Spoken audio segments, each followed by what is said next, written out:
بسم الله الرحمن الرحيم الحمد لله رب العالمين والصلاة والسلام على رسول الله وآله وصحبه أجمعين. السلام عليكم ورحمة الله وبركاته. وعليكم السلام ورحمة الله وبركاته. وعليكم السلام ورحمة الله وبركاته. So today on Deentour's 100th podcast. 100 episodes, man. Allahu Akbar. Allahu Akbar. Akbar. Allahu Akbar. Anyways, we got a very, very beautiful topic of discussion for today, and it's going to be the topic of Jannah. Like, I know, like, we dive into a little bit in some episodes, but a whole episode dedicated to the topic of Jannah. To Jannah and the flip side, because, you know, there's no Jannah without the HellFire. So let's start with the day of judgment, right? Because everybody has to be called to account. You know, I have something.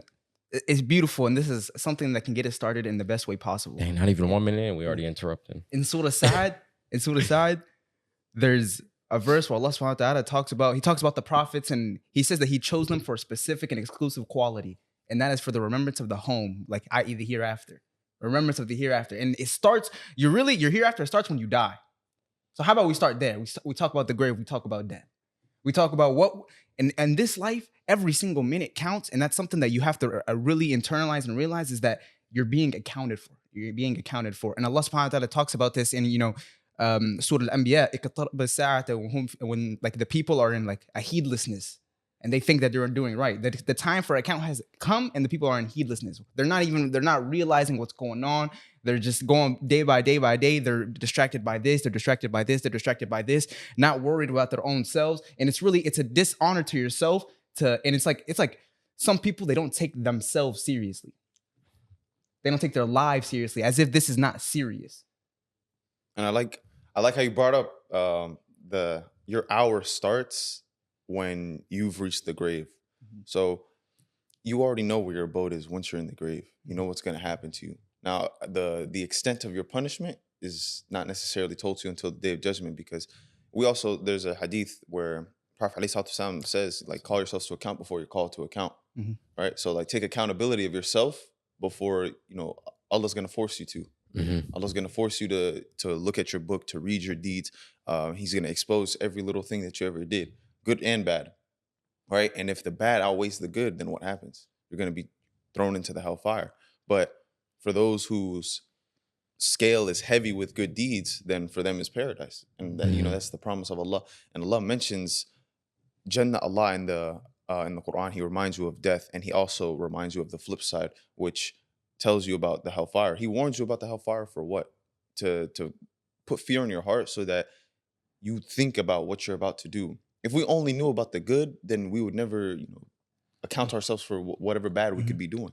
Mm-hmm. And something I was telling someone yesterday was that when you seek forgiveness from Allah, it's not just out of fear for his punishment, but it's also about the fact that you do things that are bad for yourself that you don't even know.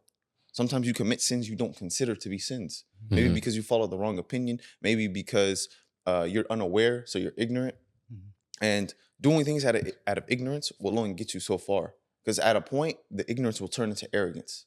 Because if you have the ability to learn, if Allah put the sign right in front of your face and you ignored it, now you're arrogant.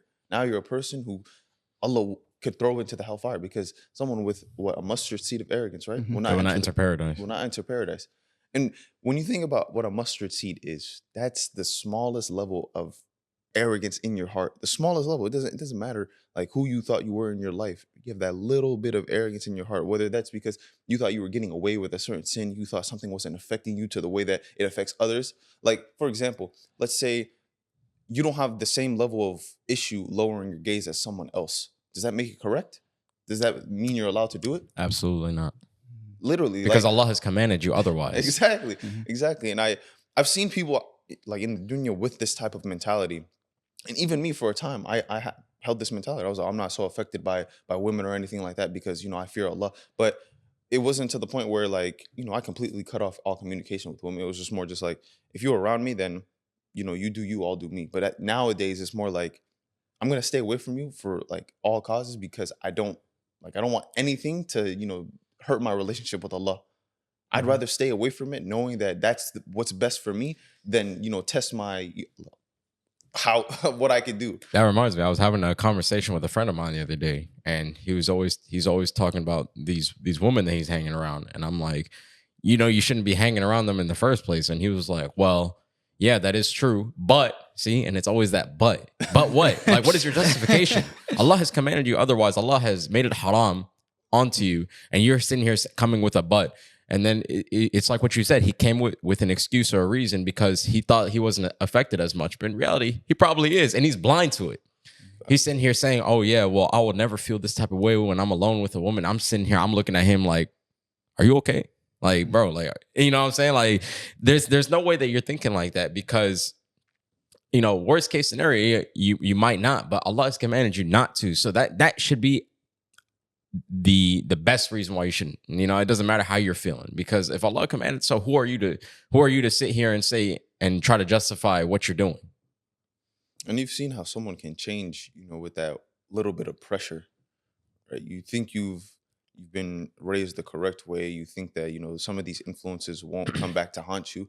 And then what happens? You fall into a sin that you never wanted to fall into, and now you're regretting it for the rest of your life. Exactly. It's like, it's not the fact that, okay, perhaps you might not do it, but it's that mentality that you have that can put you in a bad place between you and Allah. Look at the prophets, peace and blessings be upon them. On the day of judgment, in Surah Ma'idah, I remember you used to tell me about these verses all the time where Allah says he's going to gather the messengers, he's going to question them about like what they brought. Even they're going to be afraid. They've been promised Jannah. Mm-hmm. Even they're going to be afraid, but your mentality is, oh, it's not going to happen to me. Don't worry. Because apparently you're the best. But like, it's that mentality. Like, perhaps you won't do it. Perhaps, mashallah, you're amazing. You're a good person. You're strong deen. But that mentality, like, how are you going to answer to Allah when Isa alayhi salam, he said, Inni abdullah, I'm a slave of Allah. And you think that you're just like, nothing can affect you? You know, it's so crazy. It's that idea of this won't happen to me or I'm different. That gets all of us, right? Because there are certain things that happen in this world. Maybe someone dies in an airplane crash. You know, you never rode an airplane in your life, so you might not have to worry about that. But that doesn't mean you know, something similar can't happen to you, right? But we always sit here, we go with this mentality, oh, I can go to the clubs. That doesn't mean I won't die in the club, yada, yada, yada, right? But here you are being promised the day of judgment, being promised, being put in the grave and being questioned, being promised that if you do righteous deeds, you will be entered into Jannah, being promised the fact that if you do wrong, that you will be put into the hellfire. And yet here you are sitting here and like, oh, I have such and such time to repent. Oh, I don't have to do this. I don't have to do that. It's not going to affect me. It's not going to touch me. But like, you are being promised by Allah, Rabbul Alameen, that these things are going to happen to you. Why are you not, in a sense, you know, where's the sense of urgency to go ahead and return back to Allah and do the right thing? And it's also like how you're saying people think that certain things don't affect them the way that it affects other people. But had you like taken yourself away from those things because it had been better for you, think about how Allah would have elevated your status. I'll give you an example, right? There are a lot of people, you know, there's mixed opinions, regardless of what people think. Some think that, you know, it's okay to listen to music so long as it's not bad and it doesn't take you away from Allah, which is okay. But have you ever thought about, you know, the flip side, where if you just stopped it altogether because you feel like it's better for you and just started listening to more Quran, you may memorize a lot more Quran and may develop a better relationship with Allah. Because I'll tell you right now, regardless of how you feel about something like music, you'll never ever get closer to Allah listening to music. Never. I promise you that. Mm-hmm. And why would Allah reveal the Quran the way that it's revealed and not reveal something like music? Huh? Why would he not tell you, oh, go sing songs, go make songs and stuff for my remembrance? No, he said, remember me by memorizing the Quran, by reading the Quran, because it's a book for his remembrance. It's the best form of dhikr. That's SubhanAllah, right? Great point. Wallahi, great point. Yeah, and going back, you know, I've seen some people who say like, oh, if I was to, you know, have this photo obligation, right? Let's say a man, he tells a woman, oh, if I was to wear hijab, I'd wear it correctly. You don't know that. You don't know that, you know? You don't know certain people's struggles. So it's very important for us to walk into the world knowing that, you know, our struggles are not other people's struggles and their struggles are not our struggles. It's important for us to be empathetic upon one another and not to go out in the land without a purified heart. A purified heart is going to help you to assume the best of others. And look, I see a lot of people, you know, they look at the people around them, they look at the state of people like who may be non-believers or who may not be like, who they don't see them as practicing as them or whatnot. And it's important to realize, and we've all heard this before, Allah subhanahu wa ta'ala gives the dunya, gives wealth to those whom he loves and those whom he doesn't love. but he only gives iman to those whom he loves. If you find yourself listening to Quran and you feel that in your heart and you want to get teary-eyed and you hear the words of Allah and it makes you feel a certain way, you got to understand that's the biggest blessing. You're rich. You're richer than rich. And then in the evidence in this it's in the Quran all over the place. We've had prophets who were rich. We've had prophets who didn't have no dominion. We've had prophets like Sulaiman alayhi salam and Dawood alayhi salam. They had kingdoms. Look at and they were honored. And you can see that honor in the Quran. They were outstanding. Allah subhanahu wa ta'ala says. And then you see Prophet Muhammad sallallahu alaihi wasallam. He didn't have a kingdom, but he was honored. He was the seal of the prophets. It's not about the wealth. It's not about the material. It's not about the status. It was about their character, their honor, and their hearts. It was about that. They had such deep love they had an affinity towards the hereafter, an affinity towards Allah. They had such iman. And let's talk about that real quick. You mentioned us being part of the Ummah of Prophet Muhammad alayhi salatu wasalam, right? And let's talk about the magnitude of that and how that brings us forth towards Jannah and towards the hereafter. For one, we're the first Ummah to be judged. We're the first people to be judged. That's both a blessing and it could be a curse, because some of the worst people are going to be part of this ummah, because the best message from Allah, the final message from Allah came to this ummah. So those people who turn away, that's not something you want to be a part of. In the same thing, hypocrites, they're part of every ummah, but Allah tells you some of the worst types of people are hypocrites. People who claim to be Muslim while they're fact hiding. Not actually Muslim. They hide. They actually side with the kuffar in certain situations. They're lazy when they're going to pray, and other characteristics. But think about how the Prophet Muhammad, peace and blessings be upon him, came to this ummah, and if you follow him, you're gonna be guaranteed paradise. Look, going back to this idea that you guys mentioned before of not knowing, right? You don't know what other people's struggles are, and you don't know also the people that you surround yourself with, how much they really affect you. It's like when a man came to the Prophet ﷺ and he said, "When is the hour?" And the Prophet ﷺ, what did he say? What did you prepare for? What did you do to prepare? And he said, I love Allah and His Messenger. And he said, then you will be with the ones that you love. Imagine you're sitting here, you're loving the people who are non-Muslims, who are driving you away from the remembrance of Allah, and they drive you out of paradise. And it's like, now also it brings up another point. In paradise, think about who you would be around. Like, hold on. Yeah. I'll tell you who you're going to be around. Go ahead. An-Nabiyyin, right? The prophets. As-Siddiqeen, all right? The ones who were truthful in their acts of worship. As-Salihin, the ones who were righteous in their acts. And Ash-Shuhada, the ones who died in the sake of Allah. Look, these are the people that you want to surround yourself with. These are the people of Jannah, right? May Allah make us amongst those people. I mean, you're going to be around good company. The best company. You're gonna be around people whom Allah has chosen for Jannah. You'll be like, damn, I'm here. Like imagine that. You be in a place where the prophets, peace and blessings be upon them, are. And then, but look at it like the vice versa. And if you in hellfire, who you with? You with the liars? You with the cheaters? You with the backstabbers? You with the backbiters? You with the people who deserve to be in there. Yeah, Let's not forget that point. Exactly. You with the people. You're the people who cheated people. You're with the people who committed mass murders. You're with those people. You want to know something crazy? When you guys talk about both sides, right, Jannah and Jahannam, the way I like to think about it, and this is like something that helps me a lot, is I think about myself in Jahannam first. Because if I think about where I'm closest to, I'm going to think about Jahannam first. Because you want to be, if you're fearful of that, you're going to be thinking that you're part of those people until you're told that you're not. Because at the end of the day, you have no idea how righteous you are, how much good you've done, or how well you've worshipped Allah subhanahu wa ta'ala in this life until He tells you you've done enough, and until He tells you udkhul jannati, right? So you never know how much good you've done. So you always think about Jahannam first. Think about that hellfire. The reason why Allah subhanahu wa ta'ala reminded you of that. Why did He remind you of this place? A place that is so wretched for the people that Shaitan has been guaranteed this place ever since he disobeyed Allah one time. Right? In the arrogance in his heart did not allow him to seek forgiveness from that wrong that he did. All it did was make him want to misguide, mankind even more. Being among the people like Fir'aun. Imagine you're in hellfire. You're among these types of people. See, we talked about being among the prophets in Jannah, but imagine being among Fir'aun and Shaitan and the people who turned away from Allah's remembrance. Literally, people who the Prophet ﷺ came to them with these signs, and they still turned away. So you're going to be in Jahannam with them. Or the people of Fir'aun who followed Fir'aun this whole time while Musa alayhi salam came to them with the message.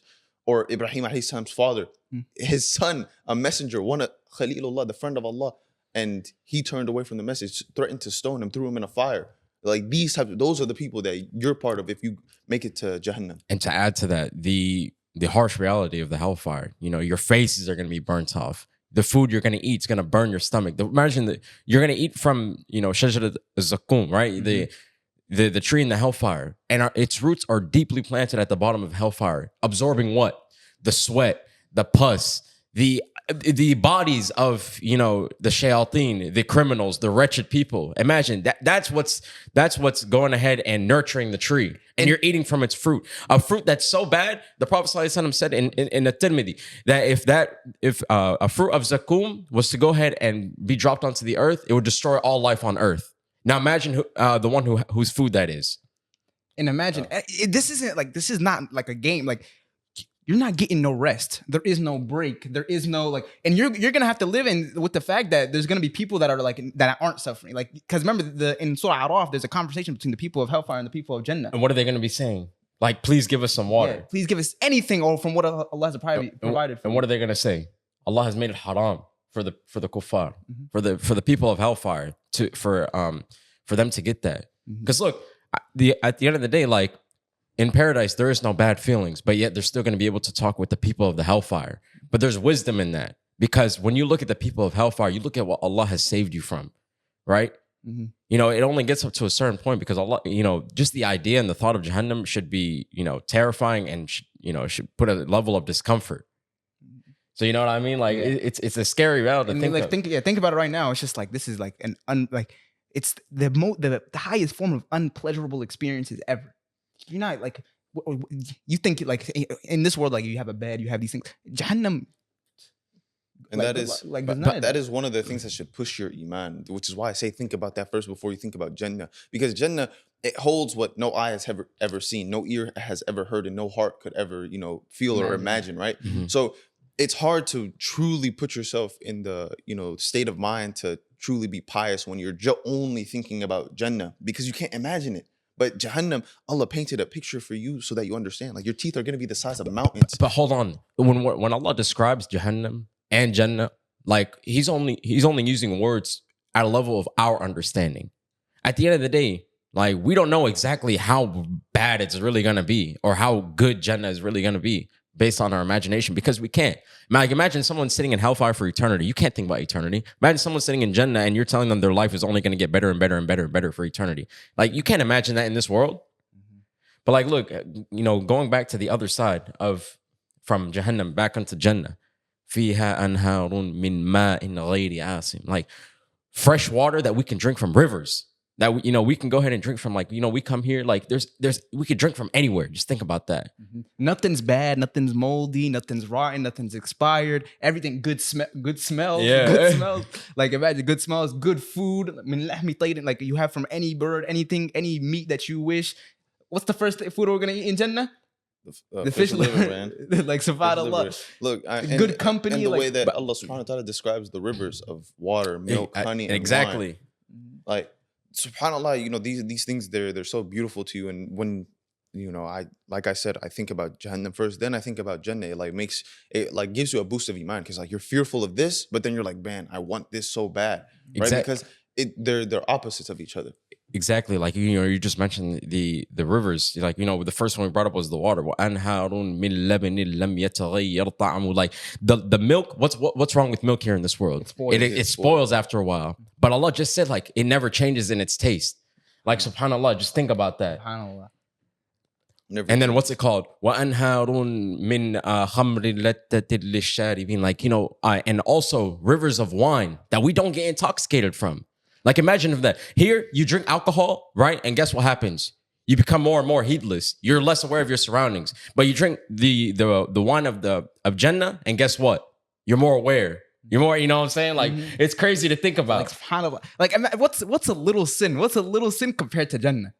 And then look, and then you're gonna love this. وَأَنْهَارٌ مِّنْ عَسَلٍ مُصَفَّى. Like rivers of honey, bro. Like I remember, like you put me on a croissant with the honey. Like it tasted so good, bro. Just imagine like the rivers of honey in paradise. Like it's crazy to think about. And I want you to imagine, like he's bringing up all these pleasures that you can find within this dunya. And like, what are any of those compared to what Jannah can offer you? Or what are any of these, these missed pleasures, these things that we think are pleasurable to us in this dunya, but really they take us away from Allah? What are those compared to what Jannah can offer you, right?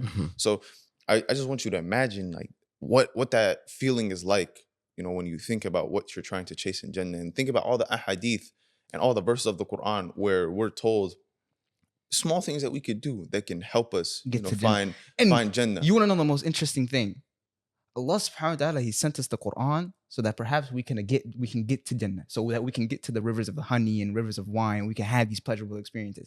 Is that not a mercy from Allah? In the Quran, Allah subhanahu wa ta'ala says He prescribed for Himself mercy. Surah An'am, go look at it. He wrote upon Himself mercy.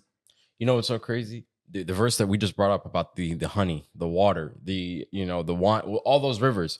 At the end, what does Allah say? A lot of forgiveness is for these people. Like subhanallah. Like Jannah's filled with you enter Jannah through Allah's mercy. You never enter like based on you were like the best person, you did X amount of good deeds. No, Allah entered you through His mercy. Allah forgave you because thing is, Jannah is going to be filled with what? A whole bunch of sinners who repented.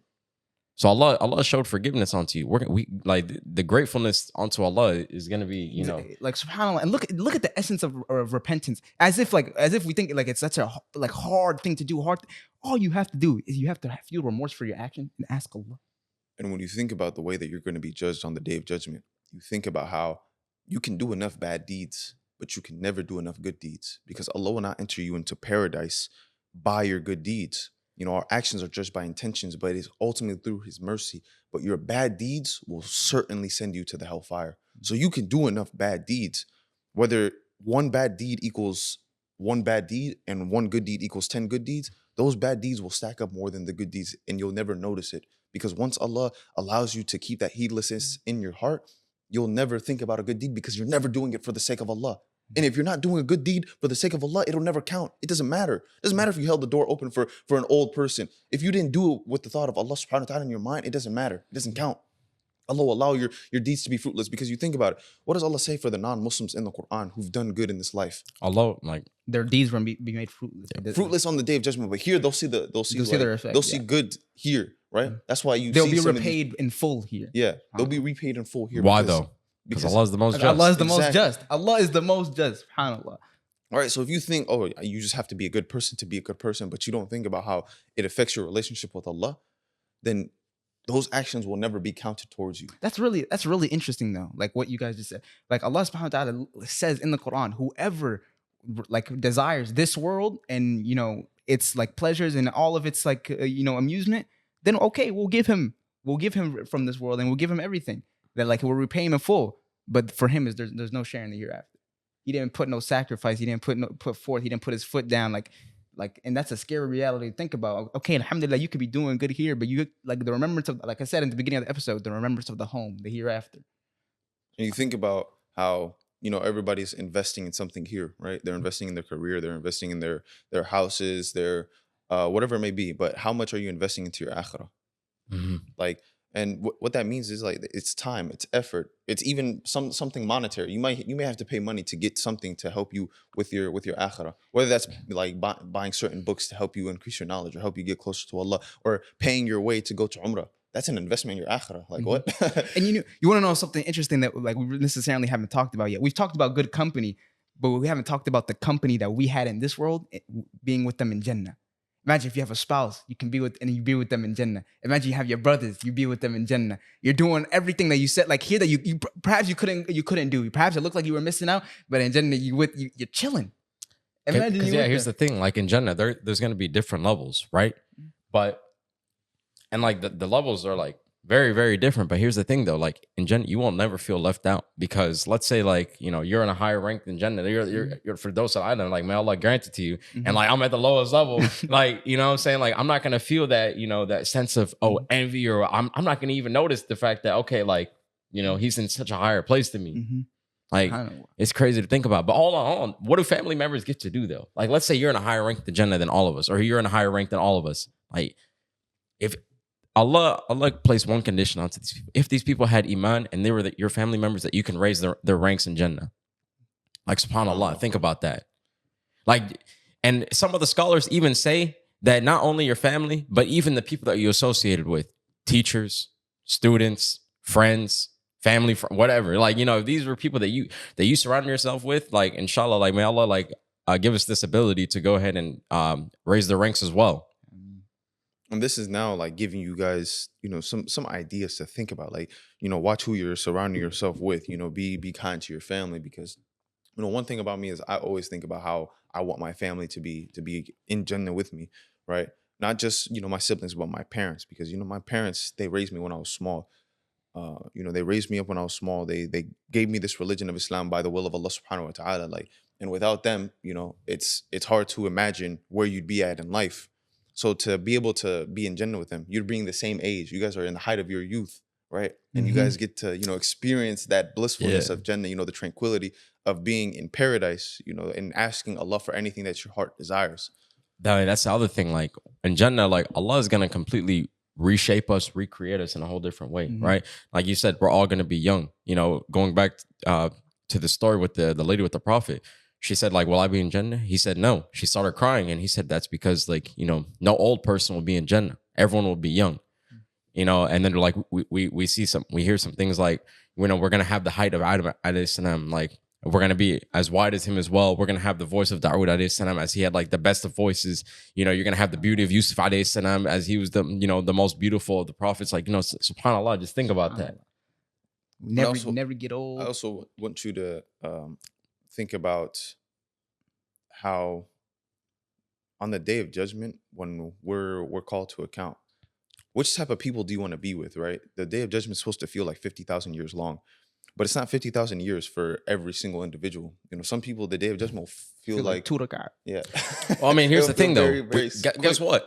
We all have the same 24 hours here in this life. Yeah, some people, their days are like, oh man, my day was long, and then other days you're like, man, this day went by fast. Yeah, we shared the same exact time. That's fact. Like, it's just all about, like, what you're doing, who you surround yourself with. That's gonna go ahead and make that up. You're spending time with your friends. You're having fun. That time is gonna go by fast. All right, but yet you're sitting here. You're being a bum. You don't care about your life. You know, you're doing wrong things. Like, the time is not gonna go by fast. Like, it's gonna feel like you've been here forever. Now imagine on the day of judgment, 50,000 years. It's a day that's going to feel like 50,000 years. You want to be surrounded with people that you like, your companions, right? Your friends who are righteous, right? Because what's going to happen on the day of judgment? Everyone's going to go ahead and they're going to be acting like enemies, right? They don't want to associate with the next person, except for who? The righteous, the people, you know, the good companions. Yeah, you know what I mean? You know, we're all going out looking at, you know, what's going to happen on the day of judgment. We're not associating with anyone, like you said, and some of us even don't even think about, you know, how that's going to affect us.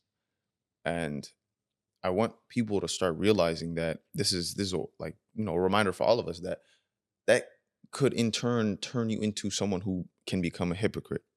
Because if you're not fearful of these types of things, if you're not constantly reminding yourself of, you know, the reality of the day of judgment, the reality of Jahannam, the reality of Jannah, then you're never going to fear these types of things. You're not going to fear Allah. And Allah is with those people who fear him. They're the people who are conscious of him. He doesn't necessarily always mention the word fear, but there's other words that bring up, you know, that you have to fear him, fear his punishment, right? Which is something like taqwa, you know, having consciousness of Allah. Consciousness doesn't just mean, hey, I'm remembering Allah for my blessings, but it's also remembering that if I've wronged myself, you know, that Allah wrote that down as a sin for me, right? You always wrong yourself, but Allah's going to record that. And the more you wrong yourself, the worse it's going to be for you, because none of these things will affect Allah. Your good deeds or your bad deeds, none of them will affect Allah. That's an interesting, like, also, like, a way to look at it is because all the prohibitions in the Quran and all the, like, the encouragements, like, to doing good for charity, is all for, like, for yourself. And I mean this in a way as if right now you might not be the best version of yourself, but if you wanted to be, you would go to the Quran. And then if you follow that to the T, you would become a person who like, you would follow all the commands. If you listen to Allah, you'll be honored, you'll be respected, you'll be noble.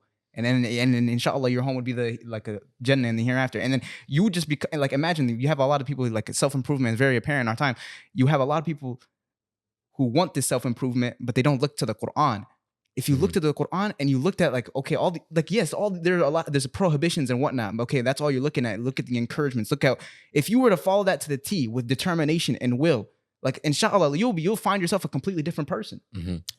And then here's just, a word of advice too. There's only two types of people that are going to sit here and listen to what I'm saying, myself included. The ambitious one and then the non-ambitious one.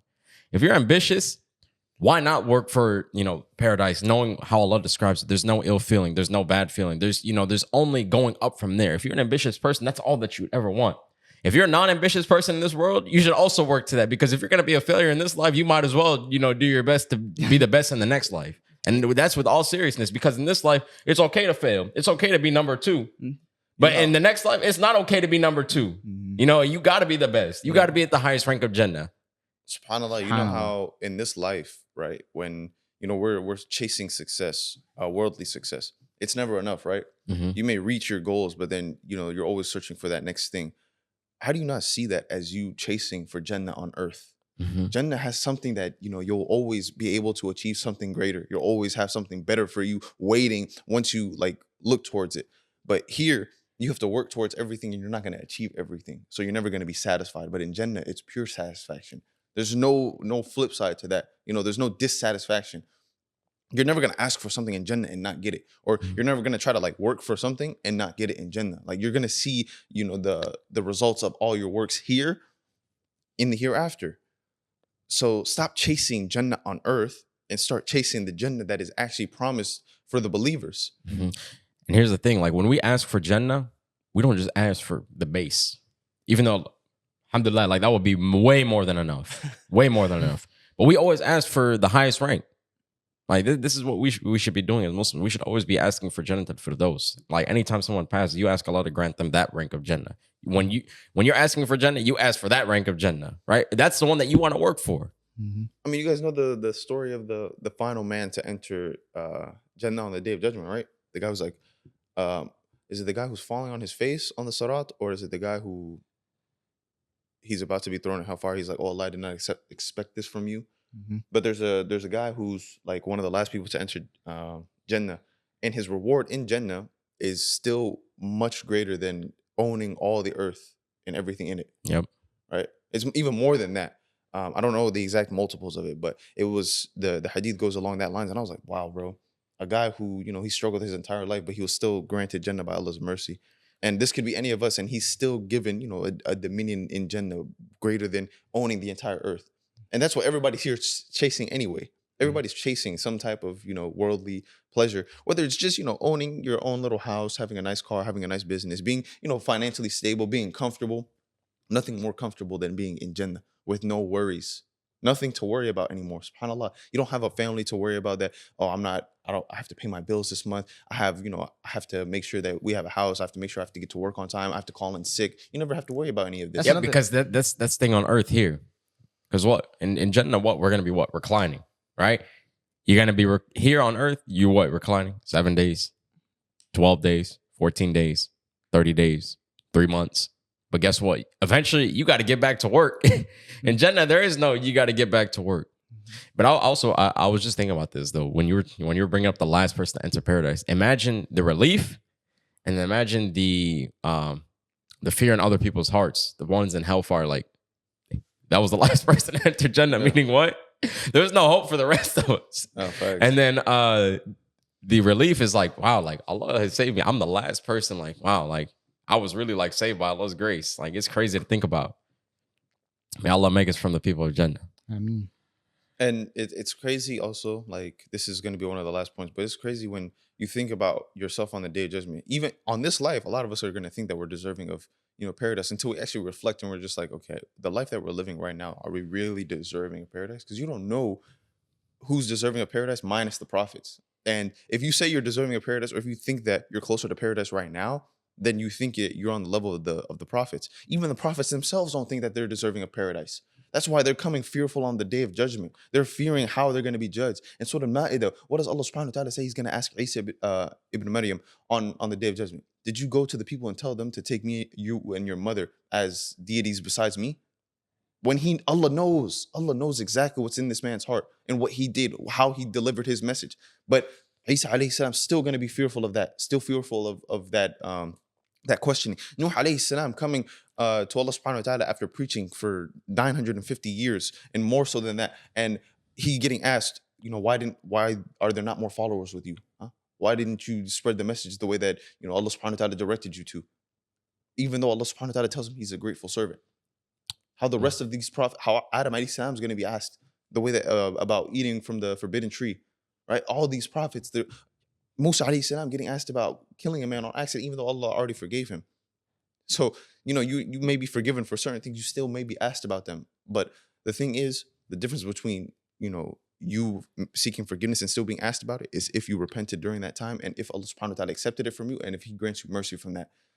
Because Allah will see that if there's any level of arrogance in your heart, any level of negativity in your heart that can take you away from that forgiveness that you sought, those good deeds that you did. If you weren't doing it purely for his sake, if you were donating to that charity because you wanted people to see how much you were about to donate, or if you wanted people to see that, you're a generous person, if you were doing good, or if you were a knowledgeable person because you wanted people to see how much knowledge you held, if you died in the battlefield because you wanted people to see that you're a noble person. Allah will know these things, bro. And that's why it's so important to continuously renew your intention, and always seek to only please Allah. No man in this world is worth pleasing over Allah. Not your boss, not your parents, not anybody. Matter of fact, speaking about pleasing others and pleasing Allah, also going back, it's sometimes we might meet somebody or we might hear about somebody. We're so eager to meet this person because guess what? We're hearing more and more and more good things about them. Oh, they done such and such, this and that. I've talked to them, and you talk to them and you're like, man, this person's a great person. I want to go ahead and meet them. Just imagine Allah. Allah describes himself. You hear about Allah. We should be eager to meet Allah. And then the Prophet ﷺ, the one who cried for us. You're sitting here, you're crying over people who don't give a damn about you. Mm-hmm. But the Prophet ﷺ, he sat there, he cried for you. And yet, you just let that go over your head. SubhanAllah, bro. I think this 100th episode, man, SubhanAllah, there's been 100 podcast episodes of Deentour. And what better way to talk about this than on this episode, than this time right now, to remind us of Jahannam, Jannah, and the Day of Judgment, the realities of, what we're put on this world for, to worship Allah subhanahu wa ta'ala so that we can see the benefits of our worship, living and striving for the sake of Allah, doing things for the sake of Allah, even being able to achieve success in this dunya, but doing it in a way that brings us closer to him subhanahu wa ta'ala, right? And the only way you do that is by looking to him, by trusting in him and doing your best, inshallah ta'ala. So hopefully you guys were able to reflect on something in this podcast, because the Quran is a book for reflection. So why is your life not a life of reflection, right? Always looking to reflect, reflecting daily, reflecting hourly, reflecting on your prayers, reflecting on your du'as, reflecting on how these actions you're doing are bringing you closer to Allah, and how your intentions are for the sake of Allah only, right? So always checking yourself, inshallah ta'ala. And with that, assalamu alaikum wa rahmatullah. Hope you guys enjoyed today's podcast episode. Make sure to share this with your friends and family. You never know whose life you can change by sharing this. We're still students of knowledge. We're not scholars, so we're open to any correction. Assalamu alaikum wa rahmatullahi wa barakatuh. Assalamu alaikum wa rahmatullahi wa barakatuh.